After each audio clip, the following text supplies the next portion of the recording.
and goes cosine sine. What's my x coordinate at 7 pi over 6? It is my negative square root of 3 over 2. So at 7 pi over 6, I'm looking at a point of what? The negative square root of 3 over 2, negative 1/2. So the question is, what's the cosine? Your cosine is your x coordinate. There it is. I won't verify all these, but I will do this one because it is a radian. Okay, so I'm going to take the cosine of 7 pi over 6. There we go. And if I'm going to take the negative square root of 3, divide that by 2, those two guys match. Feeling good about that. All right. Next one, the sine of 3 pi over 2. So 3 pi over 2, I'm going to go here. That's the point 0, negative 1. And remember, all points go cosine, sine. So that is negative 1. All right. So that's that one. I do have a few other ones. Ooh, these are fun. Let's go into my next group of 3. Let's go with the secant of 3 pi over 2. Or 3 pi over 4, I'm sorry. The cotangent of 7 pi, so this would be 4. This would be 5. The cotangent of 7 pi over 4. Or I thought it was going to be over 6 because I've been really liking that one, I guess. And the sine of pi over 6. All right. And I'll do 3 more of these, and then I have some circular ones, and then I'll finish with that, because then I'll be done, because I feel like I'm going overboard on here. All right, so the secant of 3 pi over 4. So the first thing I'm going to do is go to 3 pi over 4. That's right here. That's the point, the negative square root of 2 over 2, positive square root of 2 over 2. So negative square root of 2 over 2, square root of 2 over 2. All right, so all points go cosine, sine, right? So would it make sense that to use the secant, we'd have to use the cosine? And what would I do to the cosine? Well, isn't the secant the reciprocal of the cosine? So I'd flip this and say, oh, it's 2 over the negative square root of 2. All right, and I'm not really liking that because I want to rationalize my denominator. So it's going to be the square root of 2 over the square root of 2. This is going to be 2 square roots of 2 over, all right, don't worry about this negative because that just makes this whole thing negative. The square root of 2 times the square root of 2 is the square root of 2 squared, which is just 2. These would divide out. This is the negative square root of 2 right there. Right. All right, next one, cotangent. So the cotangent of 7 pi over 4, let's go to 7 pi over 4, right here at 315. The cotangent has a point, or the 315 has a point of the square root of 2 over 2, negative square root of 2 over 2. All right, so we said that the tangent is the sine over the cosine, or that's your y over your x. So wouldn't the cotangent be its reciprocal, which would be x over y? Yep. So let's take the x, which is the square root of 2 over 2. We'll divide it by the y, which is the negative square root of 2 over 2. Basically, we have something divided by itself, but one of them is negative. Isn't this negative 1? Right, because they're the same. Last one, sine of pi over 6. Pi over 6, we're at the square root of 3 over 2, 1/2. All right, we just said the sine is your y coordinate. It's a half, and that's a half. Okay, to kind of finish off this group before I get into the periodic functions and what that means, we're going to take the cosine. This will be 7, 8, and 9. The cosine of 3 pi over 2. The tangent of 7 pi over 4. And 9. Let's go with the tangent of pi over 2.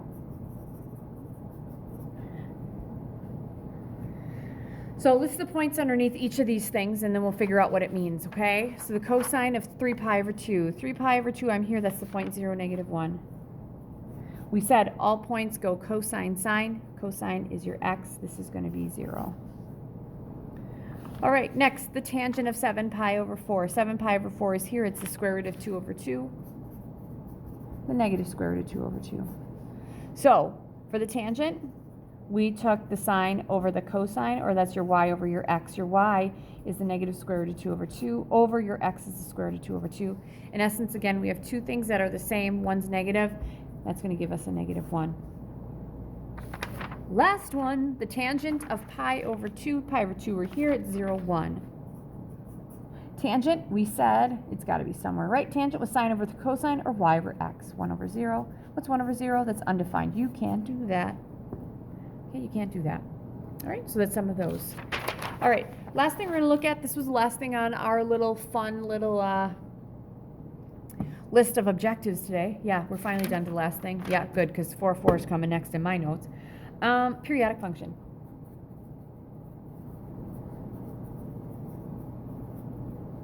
Okay, a periodic function periodic functions are functions that repeat.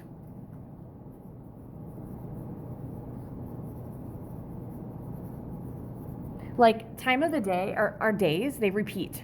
There's 6 a.m. every day, every 24 hours. Every 24 hours there's one of those, okay? The tides repeat every so often. I think it's like every 12 hours the tide is the same distance, or is it the same length, because they measure tides. But periodic functions are functions that repeat. These things repeat, meaning everything, you guys, we can get off this circle. This would be 2 pi.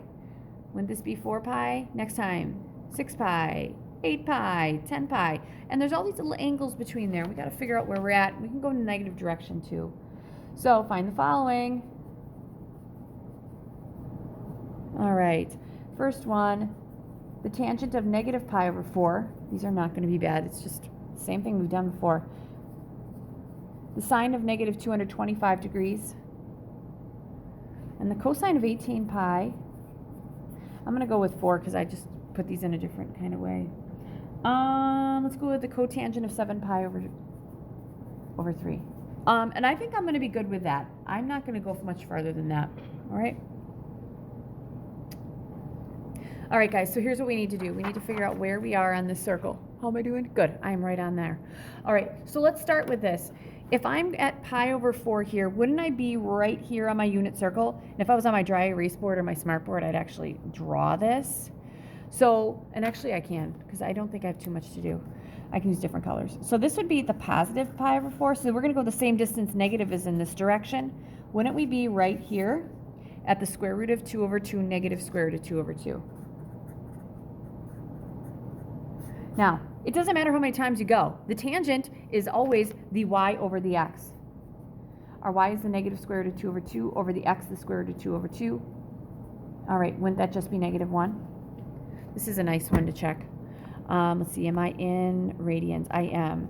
The tangent of negative pi over 4.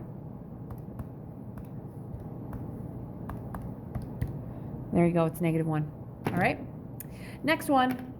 Oh, lots of fun colors to use today.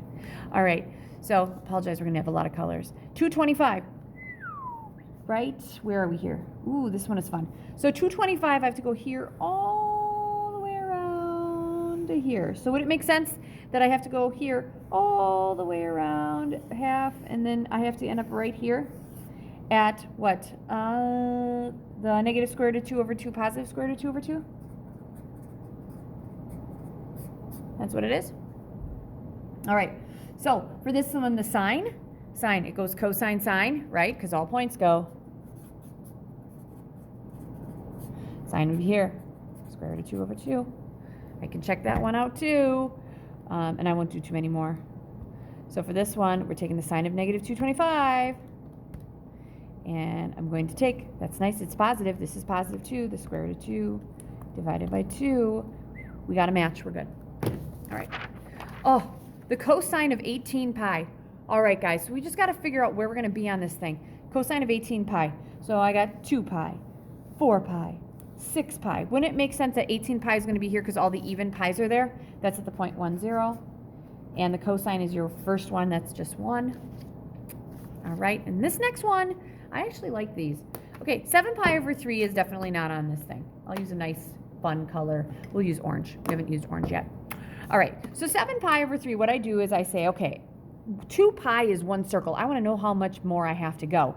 So wouldn't 7/3 be what? 2 1/3 pi? You guys good with that? 7/3 is 2 1/3. So what I have to do is I have to go around this circle 2 1/3 pi. Here is 2 pi, another third of pi. That'd be pi over 3, right? Right there. 1/2 the square root of 3 over 2. All right, here we go. All right, so that's where I'm at so far. I'm feeling pretty good about that. So here's what we got. The tangent, we said, was the sine over the cosine, which is y over x, which means the cotangent has to be x over y, right?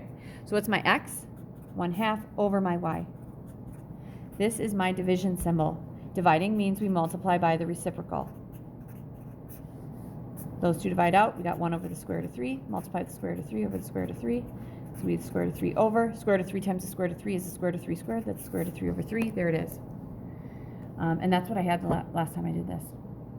All right? So that is that. We'll be doing a ton more in class, but this is just your instructional video before if you need it. Ooh, sorry, it's kind of off. I didn't mean to do that. All right, good luck.